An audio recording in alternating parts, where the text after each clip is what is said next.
Doctor જયમન Upadhyay, પૂર્વ mayor Rajkot.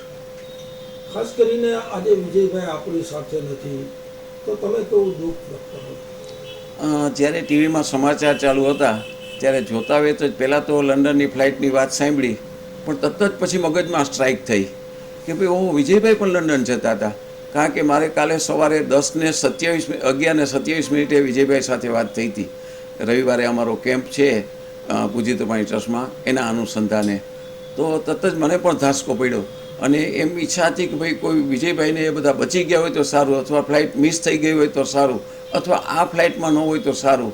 પણ જ્યારે સમાચાર મળ્યા ત્યારે ખૂબ આઘાત લાગ્યો અને એમ થયું કે ભાઈ એક ખૂબ પ્રતિષ્ઠિત વ્યક્તિ, ખૂબ સારી વ્યક્તિ, ખૂબ સેવાભાવી વ્યક્તિ, રાજકીય રીતે પણ જેમણે ખૂબ કામ કર્યું છે, સામાજિક રીતે પણ બહુ કામ કર્યું છે.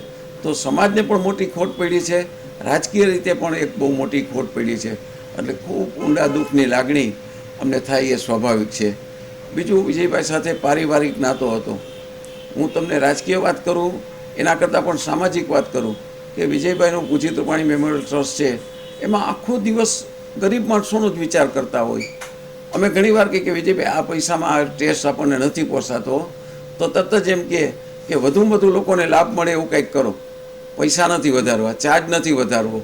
ત્યારે હંમેશા એ જ વાત કરતા હોય. ગઈકાલે પણ મેં વાત કરી કે ભાઈ આપણો હિયરિંગ હેડ એટલે કે બેરા લોકોને સાંભળવાના મશીનનો કેમ્પ રવિવારે છે, તો મહેમાન કોને બોલાવવા, શું કરવું છે? મને કે તમે બધા જ મહેમાન તમે ચાલુ કરી દેજો, હું લંડન જાઉં છું. ત્યારે પણ એ જ વાત કરીને પેશન્ટની ચિંતા કરતા હતા કે કોઈ પેશન્ટ રહી ન જાય એનું ધ્યાન રાખજો, અને કદાચ તમારી પાસે 100 મશીન હોય અને પેશન્ટ રહી જાય તો બીજું એક વેઇટિંગ લિસ્ટ બનાવજો, એની આપણે પછીથી વિચાર કરશું.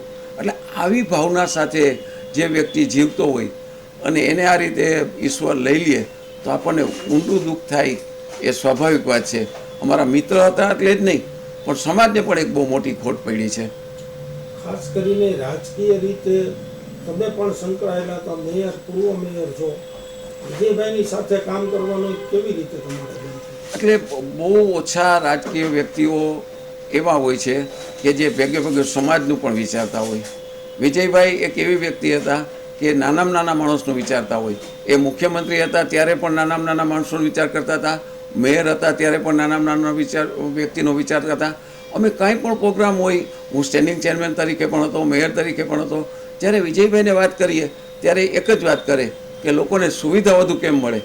ધારો કે અટલ સરોવરની વાત કરીએ તો અટલ સરોવર વખતે વિજયભાઈ મુખ્યમંત્રી હતા, હું મેયર હતો, બનતું હતું ત્યારે વિજયભાઈ એમ કે તમે બધા જાઓ અને શ્રમ યજ્ઞ કરો, તમને ભવિષ્યમાં એમ થશે કે આ તળાવ, અટલ તળાવ ખોદ્યું છે એમાં અમારો કંઈક હિસ્સો છે.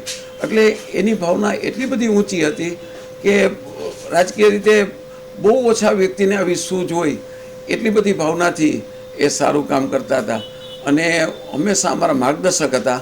અમારે કાંઈ પણ મુશ્કેલી પડે, અમારે કાંઈ પણ વિઘ્ન આવે અથવા અમે ક્યાંક અટવાય તો વિજયભાઈ હંમેશા માર્ગદર્શન આપતા, અને એ માર્ગદર્શનમાંથી અમે તરત જ બહાર નીકળી જતા. અને એ માર્ગદર્શન પણ લોકોપયોગી હોય, પોતાના ઉપયોગી માર્ગદર્શન ન હોય ક્યારેય, લોકોને ફાયદો કેમ થાય એવું હંમેશા એનું માર્ગદર્શન રહેતું.